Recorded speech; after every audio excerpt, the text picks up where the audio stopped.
Well, hello students. My name is Mike Eiras. I've been your professor for the last 8 weeks here in Apologetics, 104 Contemporary Worldviews, Liberty University Online, and I've really enjoyed our time together. I just want you to know that. I have enjoyed, I know it's via email and corresponding on Blackboard, but I've so enjoyed just hearing your stories.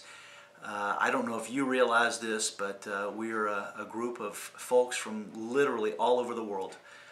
We have international students, we have military students, and it's always such a pleasure to be involved with you and to get to know you. I've enjoyed working with you. I know that you have worked very hard.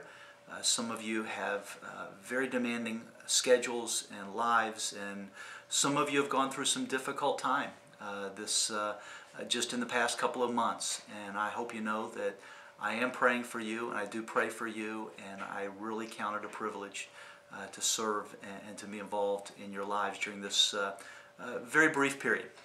I did want to just finish up with one very, very simple thought, and I hope it will be an encouragement to you. I know we've wrestled with and tried to learn about Buddhism and Hinduism and secular humanism and how that compares with and contrasts with biblical Christianity, and I hope the uniqueness of the gospel and the wonder and the beauty of the gospel has stood out to you.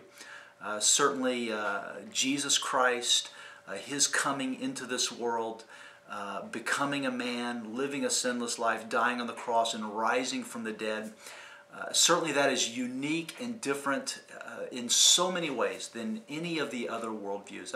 I always love especially emphasizing the fact that the Christian gospel, the Christian message, is a message of grace. And that's God reaching down and rescuing us and loving us in spite of who we are and how we mess up.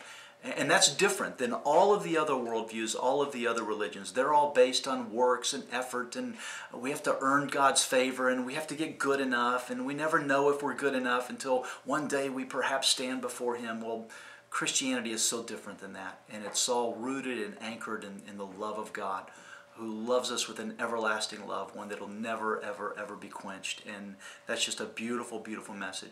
I want to share this with you. You know, we've tried to wrestle with, how do we talk to a Hindu? How do we talk to a Buddhist? How do we talk to a secular humanist? And I wanted to tell you a story about a guy that I was in seminary with. I was at Grand Rapids Baptist Theological Seminary, and I had a man in my class who was from Pakistan.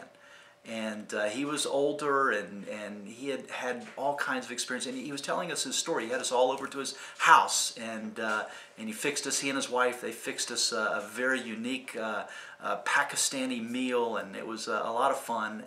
But we all asked him, we were interested in how this man from Pakistan, who had grown up a Hindu, had become a Christian, and we're all curious. Surely it had to be someone with tremendous intellect, someone with great wisdom, someone who had all of the answers to be able to tell him what it is to have a relationship with God and how that's different than Hinduism. And so we asked him, he said, how did you become a Christian? And this is what he said, and this has always stood out to me.